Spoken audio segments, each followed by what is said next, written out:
فأعوذ بالله من الشيطان الرجيم بسم الله الرحمن الرحيم يا أيها الذين آمنوا اتقوا الله وكونوا مع الصادقين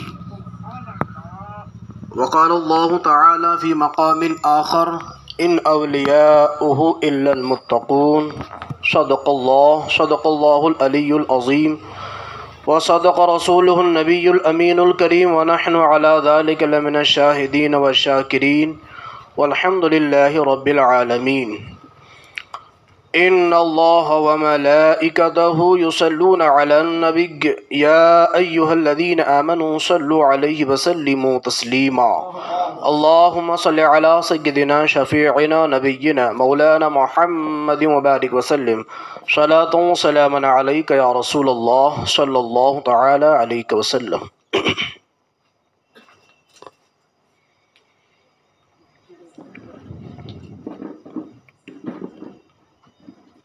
ماشاءاللہ الحمدللہ رب تبارک و تعالیٰ کا لاکھ لاکھ شکر، اس کا کروڑ احسان کہ اللہ تبارک و تعالیٰ نے اپنے تمام بندوں میں ہمیں اپنے نیک بندوں کے ذکر کرنے کے لیے چن لیا۔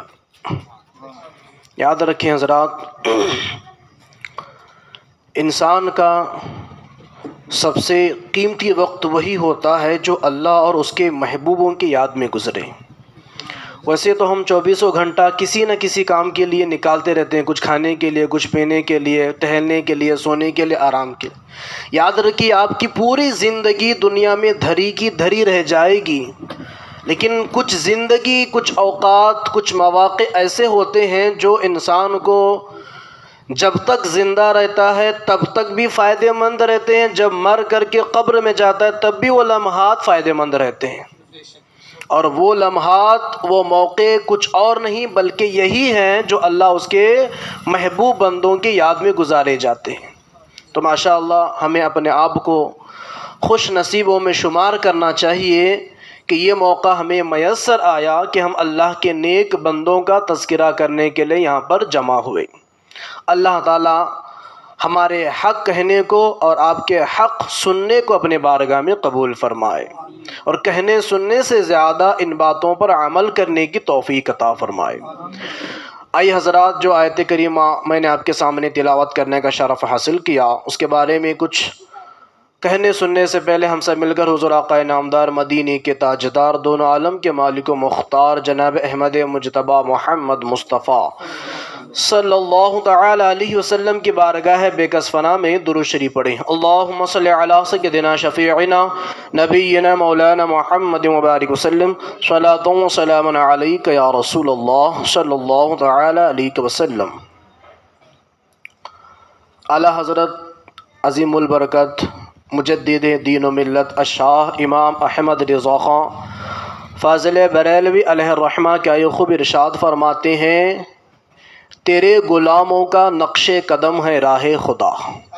یا رسول اللہ صلی اللہ علیہ وسلم، تیرے غلاموں کا نقش قدم ہے راہ خدا، وہ کیا بہک سکے جو یہ سراغ لے کے چلے، وہ کیا بہک سکے جو یہ سراغ لے کے چلے۔ حضرات، یہ شعر اعلیٰ حضرت رضی اللہ تعالی عنہ نے اللہ کے نیک بندوں کے تعلق سے فرمایا، یعنی جو رسول کریم صلی اللہ علیہ وسلم کا سچا پکا غلام بن جاتا ہے، اس کا راستہ گویا کہ اللہ کا راستہ ہو جاتا ہے۔ وہ جس راستے پر نکل پڑتا ہے تو گویا کہ وہ راستہ سیدھا انسان کو اللہ کی بارگاہ تک پہنچا دیتا ہے۔ اسی لیے رب نے قرآن میں ہمیں یہی پیغام دیا، یا ایھا الذین آمنوا اتقوا اللہ وابتغوا الیہ الوسیلہ، اے ایمان والو اللہ سے ڈرو اور اللہ کے بارگاہ میں وسیلہ تلاش کرو، اللہ کے بارگاہ میں پہنچنے کا ذریعہ تلاش کرو۔ تو مفسران کرام جو حضرات اس آیت کریمہ کی تفسیر بیان فرماتے ہیں، وسیلے کے تعلق سے فرماتے ہیں وسیلے سے مراد ایک ایسا وسیلہ، ایک ایسا ذریعہ جو ایک عام انسان کو اللہ کے بارگاہ تک پہنچا دے۔ تو ہم دیکھتے ہیں وہ اللہ کی بارگاہ تک پہنچانے والا جو وسیلہ ہے وہ اللہ کے نیک بندے ہیں، کیونکہ عام بندوں کی اللہ کی بارگاہ تک رسائی پہنچ نہیں ہو پاتی، لیکن اللہ کے بارگاہ میں کچھ خاص بندے ہوتے ہیں، مقبول بندے ہوتے ہیں، جن کی رسائی، جن کی پہنچ رب کے بارگاہ تک ہوتی ہے۔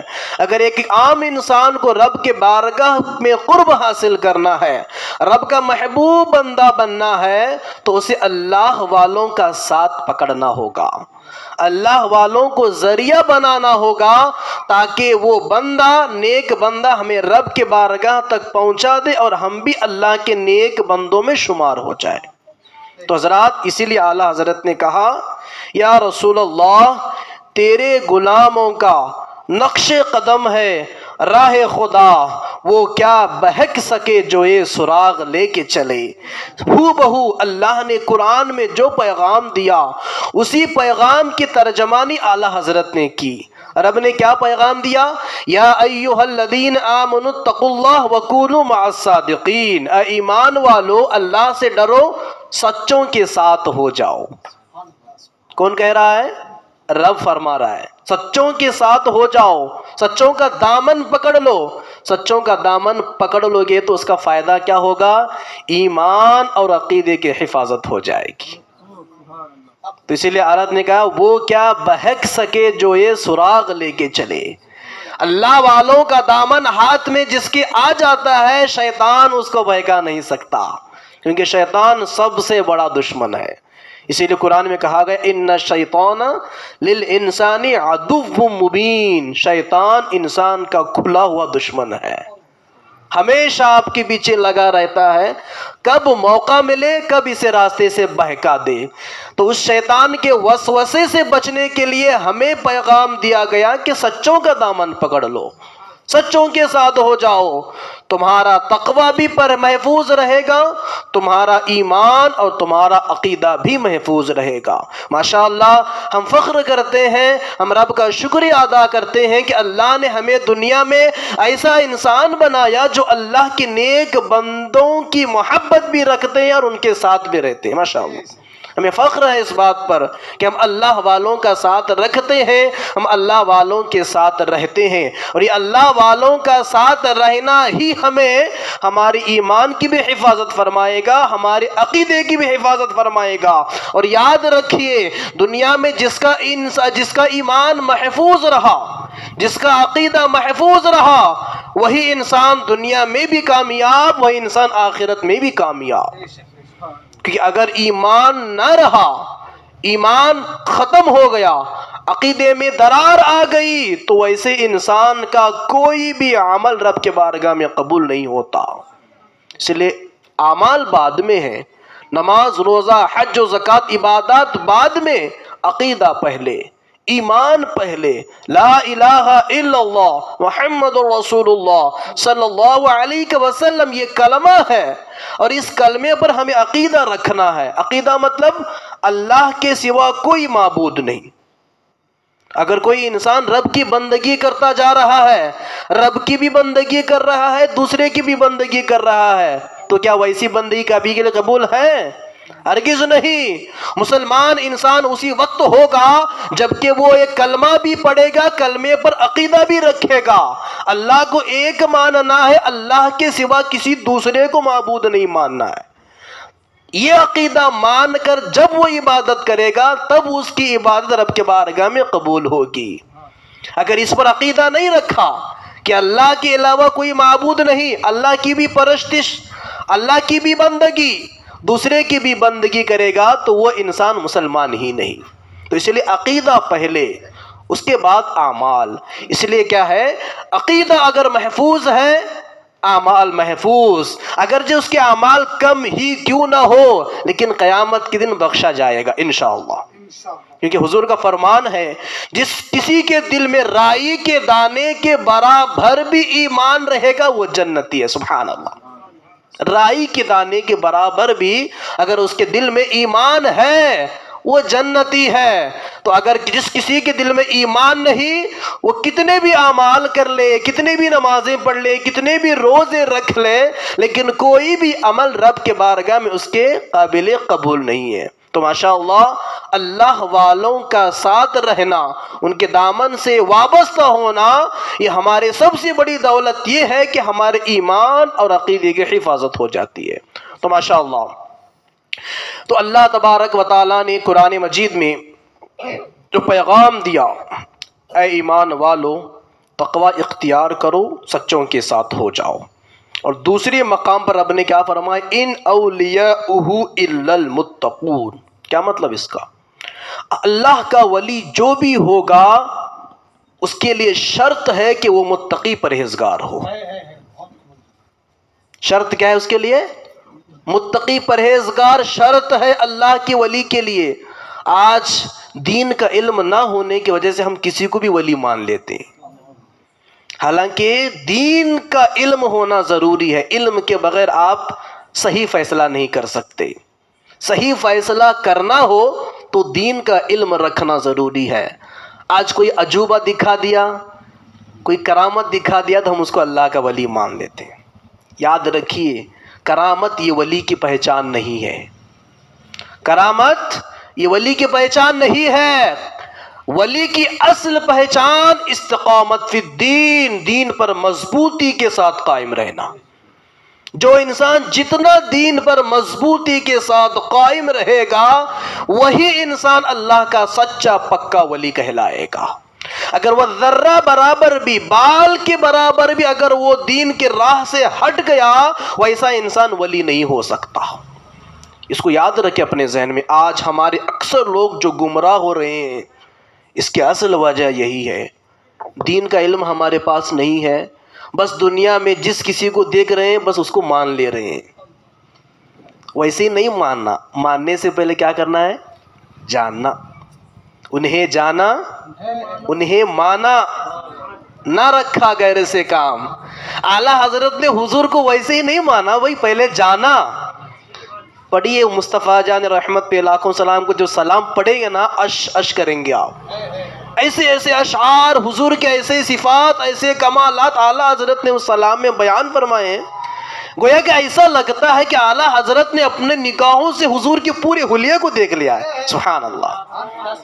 ایسے نہیں مانا اعلیٰ حضرت، اور مانا بھی ایسے، ویسا ماننے والا ہوا بھی نہیں آج کے دور میں۔ اس لیے پہلے جاننا ضروری ہے۔ کسی کو بھی ماننے سے پہلے اسے جانو، اسے پرکھو۔ جسے ہم مان رہے ہیں یہ واقعی میں یہ انسان ہے کیسا، واقعی میں یہ انسان دین کے معاملے میں، شریعت کے معاملے میں پکا ہے کہ نہیں ہے۔ لیکن جاننے کے لیے علم ہونا ضروری ہے۔ علم کے بغیر آپ کسی کو جان ہی نہیں سکتے۔ لیکن افسوس کی بات ہے کہ آج ہم دین کے علم سے بہت دور ہوتے نظر آ رہے ہیں۔ دنیا کی تعلیم میں تو خوب ہم ماشاءاللہ قدم پیشی رکھ رہے ہیں، کوئی کسر باقی نہیں رکھتے ہم دنیا کی تعلیم میں، لیکن دین کی تعلیم میں ہمارے مسلمان بہت پیچھے ہیں، اللہ رحم فرمائے۔ تو دین کی تعلیم ہی اصل ہے ہر چیز کے لیے۔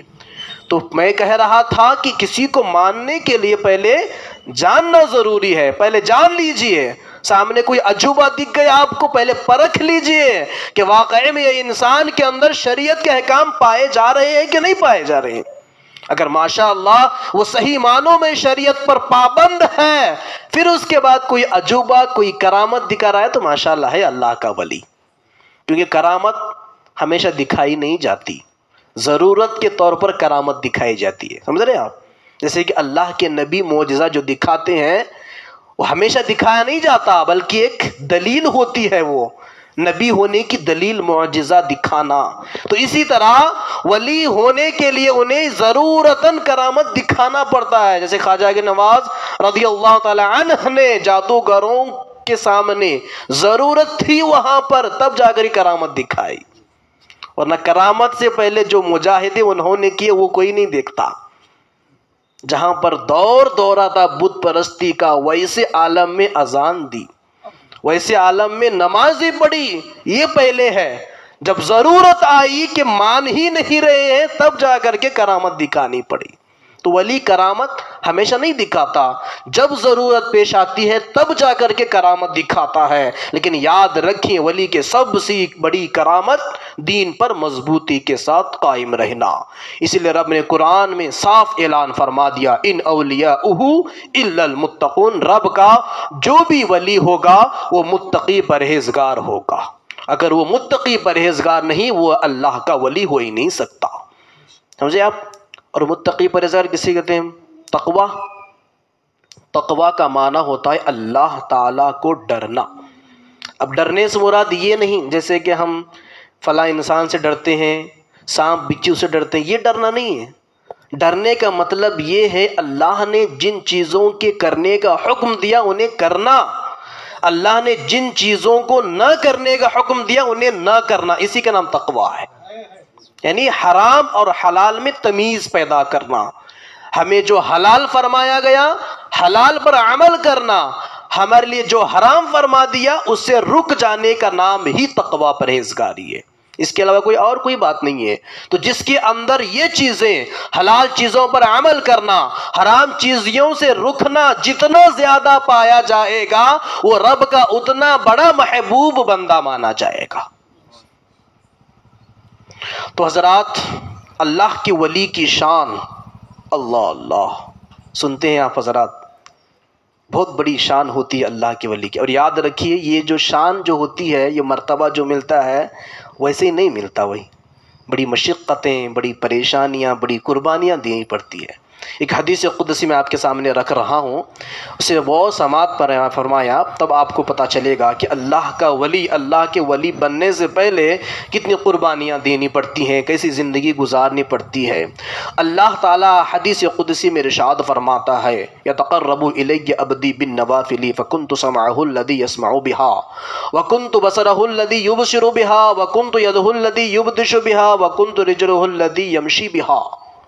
اس حدیث قدسی میں رب ارشاد فرماتا ہے بندہ نوافل عبادت کے ذریعے میرا قرب حاصل کرتا ہے، سبحان اللہ، نفل عبادت کے ذریعے میرا قرب حاصل کرتا ہے، میرا ولی بن جاتا ہے، یہاں تک کہ میں اس کا ہاتھ بن جاتا ہوں جس سے وہ پکڑتا ہے، میں اس کی آنکھ بن جاتا ہوں جس سے وہ دیکھتا ہے، میں اس کے کان بن جاتا ہوں جس سے وہ سنتا ہے، میں اس کے پیر بن جاتا ہوں جس سے وہ چلتا ہے۔ حضرات، سننے کو تو ہمیں الگ الگ رہا ہے، لیکن اس کا اصل معنی کیا ہے؟ مطلب ایک عام بندہ نوافل عبادت کے ذریعے رب کے بارگاہ میں قرب حاصل کر لیتا ہے، اس کے ظاہری طور پر اس کے جسم کے حصے انسان کے ہوں گے، لیکن ان حصوں میں طاقت اللہ تعالیٰ کی ہوگی۔ آج ایک عام انسان اپنی دنیا کی نگاہ سے دیکھے گا تو کہاں تک دیکھے گا؟ آسمان کی طرف نگاہ اٹھائے گا تو پہلے آسمان کو دیکھے گا، زمین کی طرف دیکھے گا تو صرف اوپری کی زمین کو دیکھے گا، سامنے کی طرف دیکھے گا تو کتنا کلومیٹر دیکھے گا۔ لیکن قربان جائیے، جب ایک اللہ کا ولی زمین کی سطح کی طرف نظر گھماتا ہے تو تحت الثری تک دیکھ لیتا ہے، سبحان اللہ۔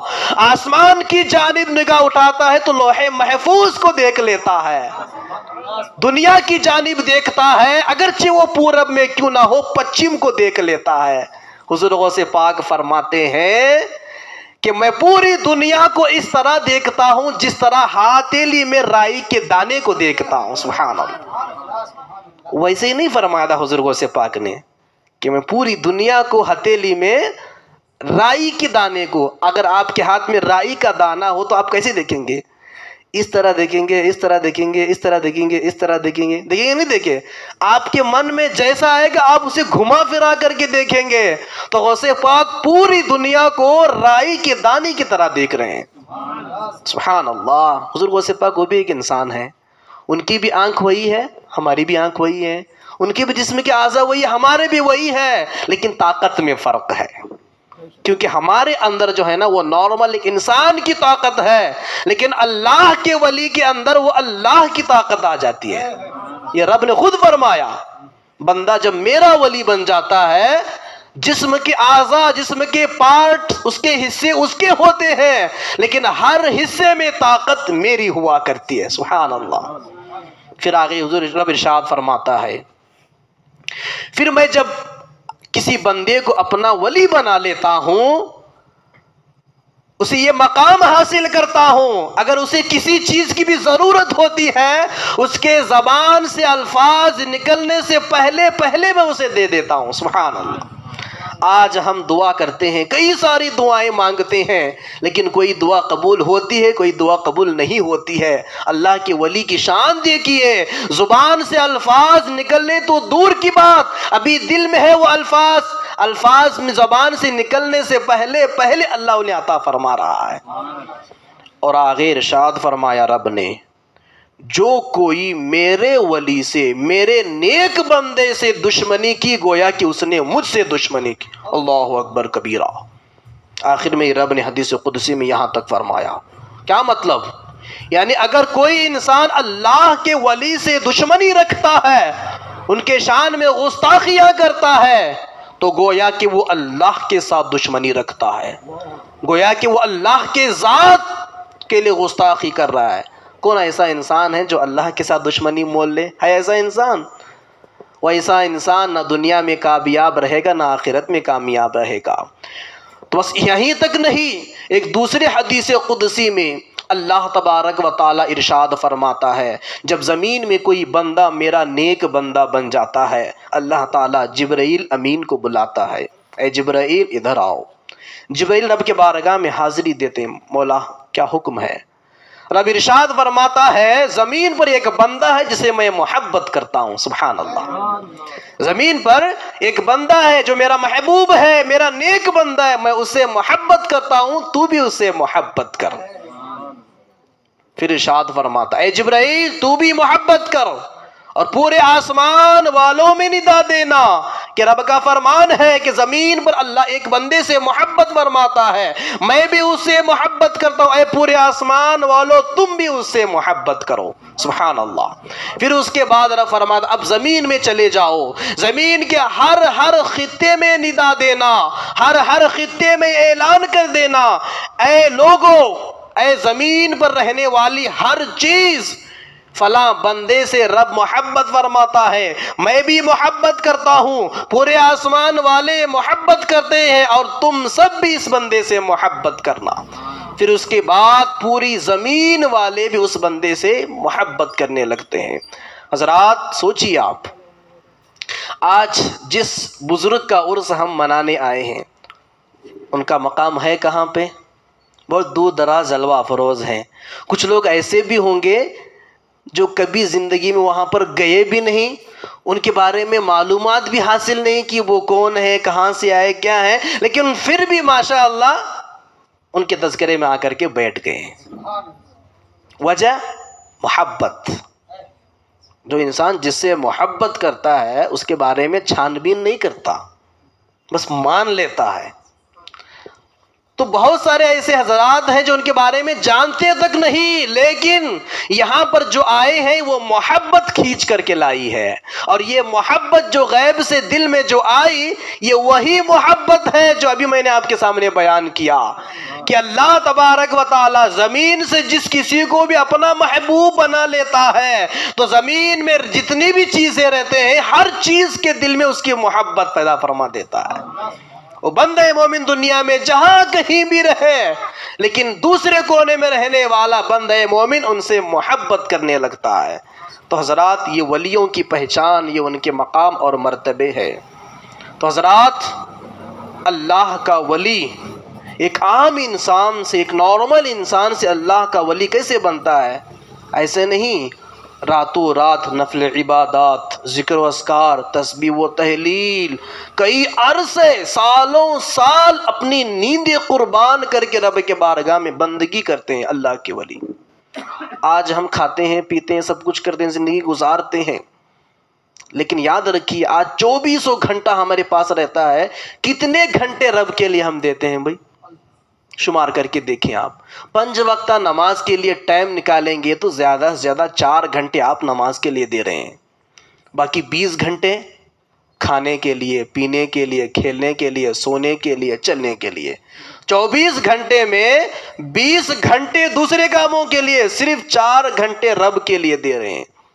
لیکن اللہ کا ولی 24 گھنٹے میں ہر لمحہ رب کے لیے دیتا ہے. ایسے ہی مقام نہیں ملتا رب کا، رب کی بارگاہ میں ایسی اوقات نہیں حاصل ہوتی. 24 گھنٹے میں پورے اوقات رب کے بارگاہ میں صرف کر دیتا ہے، تب اللہ تبارک و تعالی اس کی بندگی کو قبول کر کے اپنا محبوب بندہ بنا لیتا ہے. ہمارے امام اعظم ابو حنیفہ، شریعت کے سب سے بڑے امام، کتنی عبادت گزاری، کتنی پرہیزگاری. اللہ، آج ہم قرآن شریف کی تلاوت کرتے ہیں، پڑھنے بیٹھتے ہیں تو زیادہ کتنے بار پڑھیں گے؟ 1 پارہ پڑھیں گے آپ، 2 پارہ پڑھیں گے، 2 پڑھیں گے، 10 پڑھیں گے، 15 پڑھیں گے. حضرت امام اعظم ابو حنیفہ کے بارے میں آتا ہے، امام اعظم ابو حنیفہ نے کعبہ معظمہ کے اندر ایک پیر پر کھڑے ہو کر پورا قرآن تلاوت فرمائی. سبحان اللہ، ایک پیر پر کھڑے ہو کر. کیسی بندگی، کیسی رب کی رضا. تو یہ مرتبے ایسے ہی نہیں حاصل ہوتے، بندگی ویسی کرنی پڑتی ہے، رب کو ویسا راضی کرنا پڑتا ہے، رب کے لیے دنیا کی ہر چیز چھوڑنی پڑتی ہے، تب جا کر کے وہ رب کا بندہ ہو جاتا ہے. جب وہ رب کا بندہ ہو جاتا ہے تو پوری دنیا اس کی ہو جاتی ہے. سمجھ رہے آپ؟ جو انسان دنیا کے پیچھے بھاگتا ہے، دنیا اسے نہیں ملنے والی. جو دنیا کو چھوڑ کر رب کے بارگاہ کی طرف دوڑتا ہے، دنیا اس کے پیچھے بھاگنے لگتی ہے. سمجھ رہے آپ؟ دنیا کے پیچھے ہرگز نہ بھاگنا. یہ دنیا کی قدر و قیمت رب کے بارگاہ میں مچھر کے پر کے برابر بھی نہیں ہے، کوئی قدر و قیمت نہیں. دنیا نے آج تک کسی کے ساتھ بھلا نہ کیا، ہر ایک کے ساتھ دنیا نے بے وفائی ہی کی ہے. دنیا پر کبھی وفا نہ کرنا، دنیا پر بھروسہ نہ کرنا، یہ دنیا کی رنگ ریلیوں میں پڑھ کر اپنے معبود حقیقی کو نہ بھول جانا.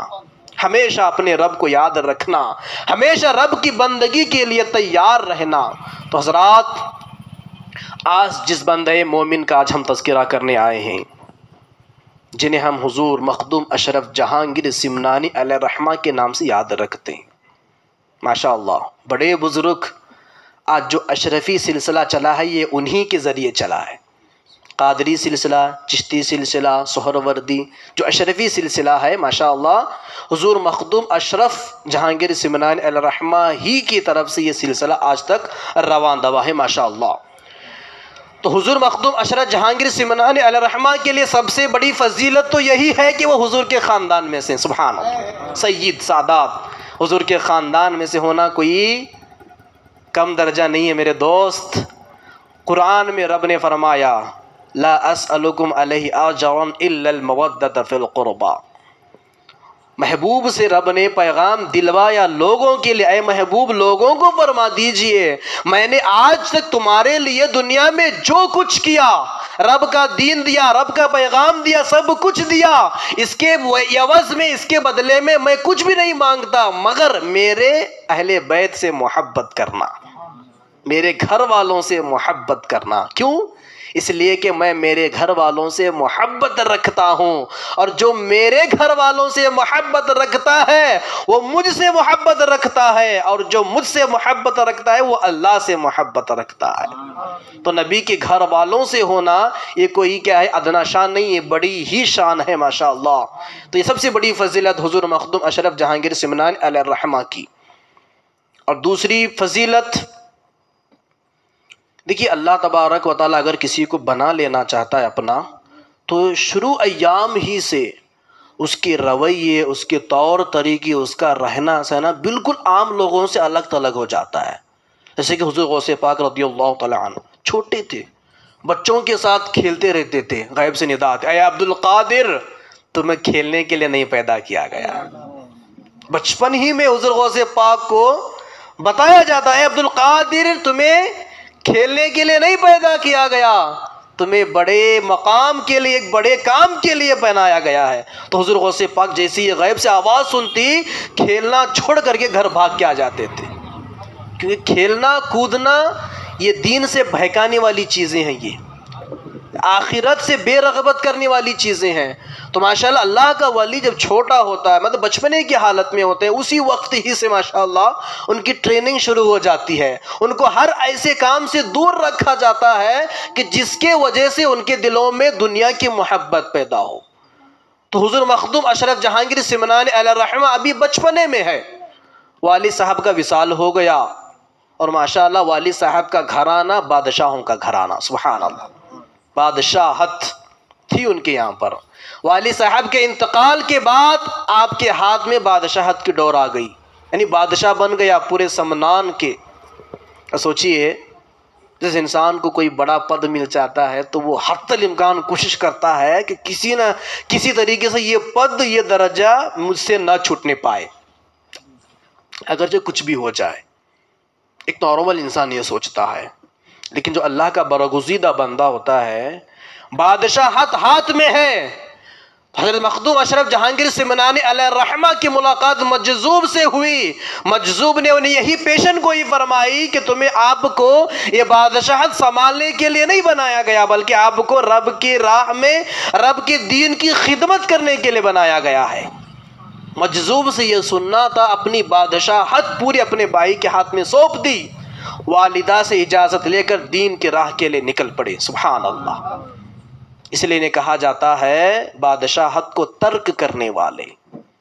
بادشاہت کو انہوں نے چھوڑ دیا صرف اللہ کی راہ میں نکلنے کے لیے، اللہ کی دین کی تبلیغ کرنے کے لیے، اپنا گھر بار کنبہ خاندان چھوڑ کر اللہ کی دین کی حفاظت کے لیے نکل پڑے، ساتھ میں کچھ بھی نہیں۔ اللہ والا جو ہوتا ہے وہ دنیا والوں پر بھروسہ نہیں کرتا، اللہ کی ذات پر بھروسہ کرتا ہے۔ میں چل رہا ہوں، مجھے کھانے کی بھی ضرورت پڑ سکتی ہے، پیسوں کی بھی ضرورت پڑ سکتی ہے، مجھے کچھ لینا چاہیے، مجھے کچھ رکھ لینا چاہیے، یہ عام انسان سوچتا ہے۔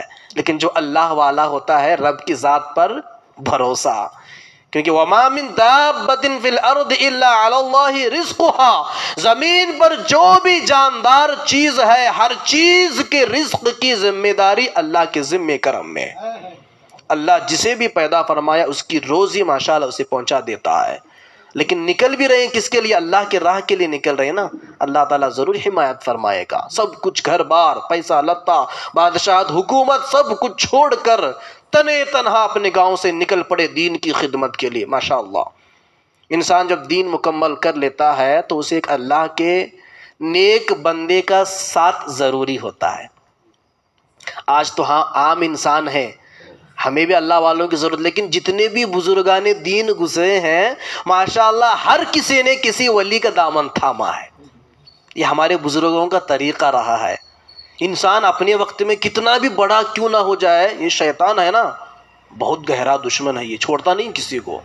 لیکن اسی وجہ سے شیطان کے وساوس سے بچنے کے لیے ہر بزرگ، ہر اللہ کا نیک بندہ کسی نیک بندے کا دامن ضرور پکڑا ہے، تبھی جا کر کے ماشاءاللہ ان کی حفاظت ہو پائی۔ تو مخدوم اشرف جہانگیر سمنانی علیہ الرحمہ اپنے علاقے سے جب نکل پڑے، نکلنے کے بعد چلتے چلتے چلتے چلتے انہیں پنڈوا شریف آنا پڑا۔ پنڈوا شریف یہ ان کے پیر صاحب کا علاقہ ہے۔ تو اللہ کا جو ولی ہوتا ہے وہ پہلے ہی سے بھانپ لیتا ہے، وہ غیب کی باتیں جانتا ہے، ماشاءاللہ۔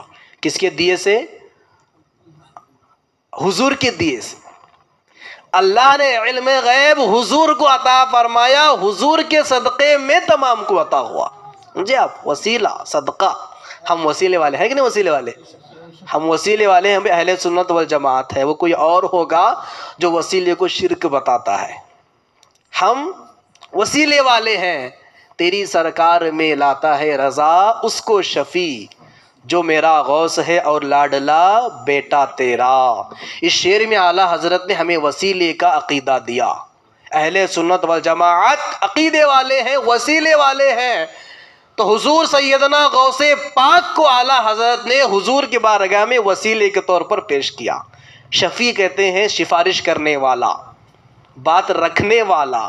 جیسے کہ قیامت کے دن حضور ہمارے شفیع ہوں گے، حضور رب کے بارگاہ میں ہماری شفاعت فرمائیں گے، اسی طرح حضور کے صدقے میں اللہ کے رسول کے صحابہ، اللہ کے اولیاء سب کوئی لوگوں کی شفاعت فرمائیں گے۔ یہاں تک کہ کہا جاتا ہے ایک عالم دین بھی قیامت کے دن شفاعت کرے گا، سبحان اللہ۔ حضور ارشاد فرماتے ہیں، حدیث مبارکہ میں آتا ہے، جب ایک بندہ مومن ایک عالم بن جاتا ہے، دین کا علم حاصل کر لیتا ہے، قیامت کے دن اللہ تعالیٰ اسے یہ مقام اور مرتبہ عطا فرماتا ہے کہ اے بندے، دنیا میں تو نے ہر مشکل سہ کر میرے دین کا علم حاصل کیا، میرے قرآن کا علم حاصل کیا، آج اس کا بدلہ میں تمہیں یہ دیتا ہوں کہ اس نفسی کے عالم میں تم جس کی چاہے اس کی شفاعت کر سکتے ہو۔ سبحان اللہ، ایک عام عالم دین کی مثال ہے، وہ تو نبی ہے، وہ تو اللہ کی اولیاء، ان کا مقام مرتبہ ہی بلند ہے۔ کہنے کا مطلب ہم کون ہیں؟ ہم وسیلے والے ہیں، ماشاءاللہ وسیلے کو مانتے ہیں، اور ماشاءاللہ ہمارے جتنے بھی بزرگان دین گزرے ہیں سب کے سب وسیلے والے ہوئے ہیں، اور ماشاءاللہ ہم بھی وسیلے ہی والے ہیں۔ تو حضور مخدوم اشرف جہانگیر سمنانی علیہ الرحمہ کو بھی ضرورت تھی ایک ایسے مرد مومن کے جو انہیں رب کے بارگاہ میں پہنچا دے۔ تو پیر کے تلاش میں نکلے، پنڈوا شریف کے سطح پر پہنچے آپ، جہاں علاقہ شروع ہوتا ہے وہاں پر پہنچے۔ دیکھیے ماشاءاللہ جو سچا پکا پیر ہوتا ہے نا، ماشاءاللہ وہ ہر حالت میں اپنے مرید کے حالت کو پہچانتا ہے۔ جو سچا پکا پیر ہوتا ہے، مرید ابھی علاقے کے اطراف میں باہر ابھی قدم ہی رکھا، پیر صاحب کو بھنک لگی کہ میرا مرید آ پہنچ گیا۔ سبحان اللہ، ادھر مرید ابھی شہر کے علاقے میں قدم کیا رکھے، ادھر پیر صاحب کو معلوم ہو گیا کہ جس کے میں اتنے دنوں سے انتظار کر رہا تھا وہ میرا مرید اب آ کر کے پہنچ گیا ہے۔ اپنے تمام ساتھیوں کو، طلباء کو لے کر نکل پڑے۔ طلباء نے پوچھا حضور کہاں کا ارادہ ہے؟ پڑھنے کا موقع تھا، پڑھائی چھوڑ کر کے آپ نکل پڑے؟ تو پیر صاحب نے کہا جس مرید کی مجھے کئی سالوں سے انتظار تھا وہ انتظار کی گھڑیاں آ گئی ہیں، ماشاءاللہ وہ میرا مرید پہنچ چکا ہے، ہمیں انہیں استقبال کے لیے جانا ہے۔ سبحان اللہ، مرید بھی ایسے ہیں جن پر ماشاءاللہ پیر بھی رشک کرتے ہوئے نظر آ رہے ہیں۔ آج ہم ماشاءاللہ قاضی الشریعہ کے مفتی اعظم ہند علیہ الرحمہ کے مرید ہوتے ہیں تو اپنے آپ کو فخر کرتے ہیں، مفتی اعظم کا مرید ہوں بھائی ماشاءاللہ، اعلیٰ حضرت کا مرید ہوں ماشاءاللہ، قاضی الشریعہ کا مرید ہوں ماشاءاللہ۔ فخر کرتے کہ نہیں کرتے؟ کرتے ہیں بھائی، کیونکہ وہ اللہ کے ویسے بندے ہیں، اور ہم عقیدہ بھی رکھتے ہیں اگرچہ ہم گنہگار سیاکار کیوں نہ ہو، ان کا یہ شجرہ، ان کا یہ سلسلہ ہمیں قبر میں بھی کام آئے گا، آخرت میں بھی کامیاب آئے گا، یہ ہم عقیدہ رکھتے ہیں۔ تو ماشاءاللہ مرید ہے نا پیر پر فخر کرتے ہیں، کچھ مرید ایسے بھی گزرے ہیں خود پیر مرید پر فخر کرتے ہوئے نظر آتے ہیں، جیسے کہ اعلیٰ حضرت رضی اللہ تعالی عنہ کے ذات بابرکات پر ان کے پیر صاحب نے فخر کرتے ہوئے کہا تھا ایک شعر، روز محشر مجھ سے پوچھے خدا، بول آل رسول تو لایا ہے کیا، عرض کر دوں گا لایا ہوں احمد رضا، یا خدا یہ امانت سلامت رہے۔ سبحان اللہ، سید ہیں، آل رسول ہیں، بڑا مرتبہ رکھتے ہیں، لیکن پھر بھی اعلیٰ حضرت پر فخر کر رہے ہیں۔ احمد رضا میرا مرید ہے، احمد رضا جیسا میرا مرید ہے۔ تو احمد رضا کو خود پیر قیامت کے دن رب کے بارگاہ میں وسیلہ بنا رہے۔ سبحان اللہ، ایسے بھی مرید گزرے ہیں۔ تو ان مریدوں میں بھی حضرت مخدوم اشرف جہانگیر سمنانی کا بھی نام آتا ہے۔ سبحان اللہ، پیر فخر کرتے ہوئے، حالانکہ ہونا کیا چاہیے، پیر آ رہے ہیں تو مریدوں کو استقبال کے لیے کھڑے ہونا چاہیے، جانا چاہیے، لیکن یہاں پر پیر خود مرید کے استقبال کے لیے تشریف لے جا رہے ہیں۔ سبحان اللہ، اپنے تمام طلباء کو، ساتھیوں کو لے کر آپ پہنچے۔ پہنچنے کے بعد جیسے ہی مرید کو دیکھا، حضور مخدوم اشرف جہانگیر سمنانی علیہ الرحمہ کو فوراً گلے لگا لیا، لینے کے بعد فرمایا کئی دنوں سے میں آپ کا انتظار کر رہا تھا، وہ گھڑیاں اب آئی ہیں، جلدی آئیے، جو کچھ آپ کو دینا ہے وہ آپ کو لینا ہے۔ وہاں سے آنے کے بعد بٹھانے کے بعد انہیں اپنے سلسلے میں داخل فرمایا، اس کے بعد اپنی تمام خلافتیں انہیں عطا فرمائی۔ سبحان اللہ، پھر اس کے بعد حضور مخدوم اشرف جہانگیر سمنانی علیہ الرحمہ نے 12 سال تک اپنے پیر کی خدمت میں رہ کر ان کی 12 سال تک خدمت فرمائی۔ سبحان اللہ، اللہ والوں کا ساتھ لینا چاہیے، اللہ والوں کے ساتھ رہنا چاہیے، کیونکہ بہت ساری چیزیں ایسی ہوتی ہیں جو پڑھنے سے نہیں آتی ہیں لیکن اللہ والوں سے مل جاتی ہے، جیسے عطائی علم کہتے ہیں، نگاہ ولی میں وہ تاثیر دیکھی، بدلتی ہزاروں کی تقدیر دیکھی۔ اللہ کا ولی اپنے نگاہ سے نہیں بلکہ رب کے نگاہ سے دیکھتا ہے۔ سنے ہوئے غوث پاک کے بارے میں آپ نے، کسی کو بھی نگاہ ولی سے دیکھ لیتے تھے، ماشاء اللہ وہ وقت کا ولی بن جاتا تھا۔ سبحان اللہ، پیر نظر کہتے ہیں اسے، ماشاء اللہ۔ تو تمام خلافتیں عطا فرمائی، 12 سال تک پیر کی خدمت میں رہ کر آپ نے خدمت انجام دی۔ پھر اس کے بعد پیر صاحب نے فرمایا اب آپ کو جانا ہے دارالعمل میں، آپ کو دین کی خدمت کے لیے اب ہندوستان تشریف لے جانا ہے۔ پھر پیر صاحب کے بارگاہ سے نکل کر حضور مخدوم اشرف جہانگیر سمنہ علیہ الرحمہ ہندوستان کے سرزمین پر، جہاں پر ماشاءاللہ ابھی جہاں جلوہ افروز ہے، کچھوچا شریف میں آپ تشریف لائے اور ماشاءاللہ وہیں رہ کر دین کی بڑی خدمت انجام دی، اور ماشاءاللہ آپ وہیں پر کیا ہے مدفون ہوئے۔ آج آپ کا مزار کچھوچا شریف میں جلوہ فرما ہے، آپ وہاں پر محفوظ ہیں۔ یاد رکھیے، اللہ کا ولی، اللہ کا نیک بندہ زندگی میں جس طرح رہتا ہے دنیا سے جانے کے بعد بھی اسی طرح رہتا ہے، کیونکہ رب کا فرمان وَلَا تَقُولُوا لِمَنْ يُقْتَلُ فِي سَبِيلِ اللَّهِ أَمْوَاتٌ، جو رب کے بارگاہ میں قربان ہو جاتا ہے وہ مردہ نہیں بلکہ وہ زندہ رہتا ہے۔ تو جس طرح زندہ رہ کر آپ نے دین کی خدمت انجام دی، لوگوں کو صحیح راہ دکھایا، اسی طرح آج بھی آپ کی بارگاہ دین کے راہ سے بھٹکے ہوئے لوگوں کے لیے ایک ماشاءاللہ صحیح راستہ ہے۔ اور آپ کی بارگاہ میں آتا ہے کہ ماشاءاللہ بڑی بابرکت بارگاہ ہے، جو بھی آسیب زدہ انسان ان کے بارگاہ میں پہنچتا ہے تو ماشاءاللہ شفا یاب ہو کر وہاں سے لوٹتا ہے۔ تو ماشاءاللہ یہ اللہ کے ولی کی بارگاہ بڑی بابرکت بارگاہ۔ لیکن یاد رکھو میرے بزرگوں، دوستو، اللہ کی ولی کی پہچان، ان کی سیرت سننا، ان کے بارے میں کچھ ہمیں سننا ہے تو وہ ان کی سیرت کو سننا تک ہمیں حد سننے کے حد تک نہیں رہنا ہے، کیونکہ اللہ کے ولیوں کو جو ہم مانتے ہیں، ان کی زندگیوں کو جو پڑھتے ہیں، اس کا اصل مقصد یہی ہے کہ ہم بھی اپنی زندگیوں کو سدھار لیں، ہم بھی ان کی زندگی کو اپنے آپ کو ڈھالنے کی کوشش کریں۔ یاد رکھیے میرے بزرگوں، دوستو، اگر آج آپ نے اللہ کے ولی کا دامن پکڑ کر ان کے نقش قدم پر آپ چل دیے، بے شک وہ راستہ ضرور آپ کو سیدھا جنت پہنچا دے گا۔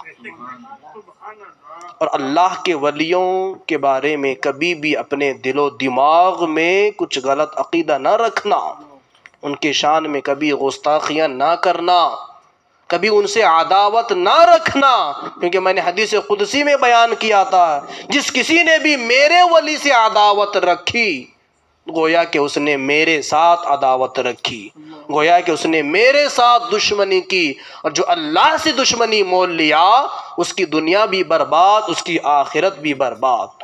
تو حضرات ماشاءاللہ ہم اللہ کے ولیوں کو ماننے والے ہیں، اللہ کے ولیوں کے راستے پر چلنے والے ہیں، اور اعلیٰ حضرت نے بھی ہمیں یہی پیغام دیا، تیرے غلاموں کا نقش قدم ہے راہ خدا، وہ کیا بہک سکے جو یہ سراغ لے کے چلے۔ اگر آج کے دور میں اگر اپنے ایمان اور عقیدے کی حفاظت کرنی ہے، اللہ کے ولیوں کا دامن ہمیں پکڑنا پڑے گا، اللہ کے ولیوں کے دامن سے ہمیں وابستہ ہونا پڑے گا۔ لیکن اور ایک ضروری بات میں آپ کو بتا دوں، دیکھیے حضرات، ہمارے علاقے میں مطلب کرناٹک کے علاقوں میں ماشاءاللہ اللہ کے ولیوں کو ماننے والے بہت زیادہ ہیں اور بڑی عقیدت رکھتے ہیں اللہ کے ولیوں سے، ہونا چاہیے، بے شک یہ مومن کی پہچان ہے۔ لیکن ایک بات یاد رکھیں، اللہ کے ولیوں کو ماننا صرف اللہ کے ولیوں کو ماننے کے حد تک ہی نہیں رہنا ہے۔ آج اللہ کے ولیوں کو ماننے کے سلسلے میں ہمیں یہاں تک آ گئے ہیں کہ اللہ کے ولی کی بارگاہ ہی کو سب کچھ ہم سمجھ لیتے ہیں، رب کی بارگاہ کو بھول جاتے ہیں۔ سمجھ رہے آپ؟ نہیں سمجھ رہے میری بات؟ میں یہ نہیں کہتا کہ اللہ کے ولیوں کی بارگاہ کو نہ جائیں آپ، ان سے محبت نہ کریں، بے شک رب نے جو ہمیں پیغام دیا، یا ایھا الذین آمنوا اتقوا اللہ وکونوا مع الصادقین، پہلے تقوی، اس کے بعد اللہ کے ولیوں کا ساتھ، ہے کہ نہیں؟ رب نے کیا ترتیب رکھی؟ پہلے تقوی اختیار کرو، اس کے بعد ولیوں کے دامن سے وابستہ ہو جاؤ۔ لیکن آج ہم کیا کرتے ہیں؟ تقوی ختم، صرف ولیوں کا ساتھ، یہ نہیں ہو سکتا. سمجھ رہے آپ؟ جس ولی کے بارگاہ میں پہنچ رہے ہو نا، وہ ولی جانتا ہے کہ آنے والا انسان ہے کیسا، کتنی نمازیں پڑھتا ہے، کتنے روزے رکھتا ہے، کتنی رب کی بندگی کرتا ہے، یہ دیکھتے ہیں. وہ دلوں کے حالات کو جانتے ہیں. رب کی بندگی کو چھوڑ کر ولی کے بارگاہ میں حاضری دے رہے ہو تو وہ ولی تم سے خوش نہیں ہوں گے بلکہ ناراض ہوں گے. اللہ کے ولیوں نے اپنی جو زندگیاں قربان کی، کس کے لیے؟ ہمارے لیے، تاکہ ہم صحیح راستہ پکڑیں، تاکہ ہم رب کی بندگی صحیح معنوں میں کر سکیں. لیکن آج اگر ہم رب کی بندگی کو چھوڑ کر صرف اللہ کے ولی کی بارگاہ کو پکڑ لیں کہ یہی سب کچھ ہے، یہ نہیں ہو سکتا. قیامت کے دن سب سے پہلے سوال کس کا ہوگا؟ یہ نہیں پوچھا جائے گا کون سے ولی کو مانتا تھا، کون سے ولی کو نہیں مانتا تھا. سب سے پہلے سوال ہوگا کتنی نمازیں پڑھی. پہلے سوال ہوگا نماز کے تعلق سے، نماز کا حساب و کتاب پہلے ہوگا. اس لیے اللہ کے ولیوں کو مانتے ہو، اللہ کے ولیوں کے بارگاہ تک نہ رہو، پہلے رب کے بارگاہ میں حاضری دو، 5 وقتہ نمازی بن جاؤ. یاد رکھو میرے بزرگوں، دوستو، حضور غوث پاک ارشاد فرماتے ہیں میرا سچا پکا مرید وہی ہے جو دین پر مضبوطی کے ساتھ قائم رہے، جو صحیح معنوں میں تقوی پرہیزگاری اختیار کرتا ہے. اور یاد رکھیے جو بندہ مومن صحیح معنوں میں رب کا محبوب بندہ، برگزیدہ بندہ، عبادت گزار بندہ بنتا ہے تو ماشاءاللہ ویسے انسان کو ولیوں کے بارگاہ میں حاضری دینے کی ضرورت نہیں. اگر وقت پڑتا ہے تو ولی بھی خود ان کے بارگاہ میں حاضری دیتے، کیونکہ ولی کی بارگاہ میں حاضری دینا فرض واجب نہیں ہے، مستحب کام ہے. جاتے ہیں تو ماشاءاللہ، نہیں جاتے ہیں لیکن عقیدت سچی پکی ہونی چاہیے، صرف دکھاوا نہیں ہونا چاہیے دل میں. حضور غوث پاک کی 11ویں آتی ہے تو بکرا کاٹ لیتے ہیں، بس دین مکمل ہو گیا ہمارا. فاتحہ کر لیتے ہیں تو ماشاءاللہ مومن ہو گئے. فاتحہ خوانی کرنا، 11ویں کرنا، یہ اصل دین نہیں ہے. حضور ارشاد فرماتے ہیں بنی الاسلام علی 5، اسلام کی بنیاد 5 چیزوں پر ہے: کلمہ پڑھنا، نماز پڑھنا، روزہ رکھنا، زکوٰۃ دینا، حج ادا کرنا. یہ 5 چیزیں دین کے استھمب ہیں، دین کے ستون ہیں. جس نے ان 5 چیزوں پر مضبوطی کے ساتھ قائم رہا گویا کہ اس کا دین محفوظ ہو گیا، اس کا دین مضبوطی کے ساتھ قائم رہا. اگر یہ 5 چیزوں میں سے ایک چیز بھی لڑکھڑائی، اس کی جو چھت ہے، اس کا جو ایمان ہے، وہ ایمان لڑکھڑا جائے گا. تو اس لیے میرے بزرگ دوستو، ولیوں کا ساتھ بھی رکھو لیکن پہلے رب کی بندگی، رب کی پرہیزگاری. آج ہمارے لوگوں کا حال یہ ہوتا ہے، ہفتے میں جمعرات کا دن آتا ہے تو کیسی بھی حالت میں درگاہ میں حاضری دینا ہے، پیر کا دن آتا ہے تو کیسی بھی حالت میں درگاہ جانا ہے. لیکن اللہ کی بارگاہ مسجد کبھی یاد نہیں آتی. گھر کے بازو میں ہی مسجد، پوری 5 وقت کی اذان کان میں گونجتے رہتی ہے. کان بند کر کے بیٹھیں گے لیکن مسجد کو نہیں جانا ہے. نہیں میرے بزرگ دوستو، نمازوں کی پابندی کرو. نمازی کی پابندی کرو گے، اعمال کی پابندی کرو گے، تبھی وہ اللہ کا ولی خوش ہوگا، ورنہ پھر یہ ناراضگی ہوگی. اس انداز میں رب کے ولی کی بارگاہ میں جاؤ گے، ولی خوش ہو جائے گا، جو مانگو گے وہ مل جائے گا. رب کو راضی کیے بغیر نمازیں وغیرہ چھوڑ کر کے ہفتے میں 2 مرتبہ مزار پر جا کر کے اپنے ایمان کو مکمل کر لیا، اس غلط فہمی کا شکار نہ ہونا. قیامت کے دن ہر چیز کا حساب و کتاب دینا پڑے گا. آج وہابی دیوبندی مومنوں پر تانا دیتے ہیں، یہ مشرک ہیں، یہ لوگ مزار پر سجدہ کرتے ہیں. ایک اعتبار سے دیکھا جائے ان کا کہنا کوئی غلط نہیں بھائی. آج ہم مزار پر جاتے ہیں تو مزار پر جانے کا ہمارا طریقہ کیا ہو گیا ہے؟ ڈائریکٹ ہم سجدہ کرتے ہیں مزاروں پر جا کر کے، مزاروں کے سامنے جا کر کے جھک جاتے ہیں، مزار پر سو جاتے ہیں. کیا صحیح طریقہ ہے؟ یہ غلط طریقہ ہے. اعلیٰ حضرت نے جو بتایا کہ کسی ولی کے بارگاہ میں جاؤ تو کس انداز میں جانا چاہیے. اعلیٰ حضرت فرماتے ہیں جب کسی ولی کے بارگاہ میں جاؤ، ان کے مزار مبارکہ سے 4 ہاتھ دور کھڑے ہو جاؤ. 4 ہاتھ، ایک ہاتھ اتنا 4 ہاتھ دور کھڑے رہنا ہے، جو بھی دعا کرنی ہے، مانگنی ہے، کرنا ہے، وہاں سے لوٹ جانا، ان کے مزار کو چھونا تک نہیں ہے۔ کیوں؟ وہ بارگاہ بڑی بارگاہ ہے، اس بارگاہ کو چھونے کی اوقات ہمارے اندر نہیں ہے، اس لائق ہم لوگ ہے نہیں کہ اللہ کے ولی کو چھوئے۔ بے ادبی ہے یہ، چھونا تو دور کی بات، پورا سو جاتے ہیں مزار کے اوپر۔ اللہ اکبر، یہ طریقہ آج ہم لوگوں نے بنا لیا۔ ظاہر سی بات ہے بھائی، اب جب ایک کافر ایک بت کے سامنے سر جھکاتا ہے تو ہم کیا کہتے ہیں؟ بت کی پوجا کرتا ہے، بت کی پرستش کرتا ہے۔ جب ولی کی بارگاہ میں جا کر کے سر جھکاؤ گے تو پھر کیا کہیں گے؟ ایک اعتبار سے آپ سوچیں تو وہابی دیوبند کہنا صحیح ہے کہ نہیں ہے؟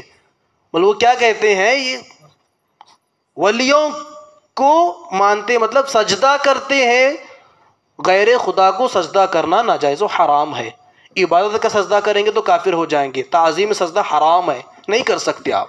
لیکن آج ہمارے لوگ معلومات نہ ہونے کی وجہ سے اپنے سمجھ میں جیسا آتا ہے ویسا طریقہ اختیار کرتے ہیں۔ میں تو یہاں تک کئی لوگوں کو دیکھا ہوں، ڈائریکٹ جس طرح نماز میں سجدہ کرتے ہیں اس طرح سجدہ کرتے ہیں مزار پہ جا کر کے۔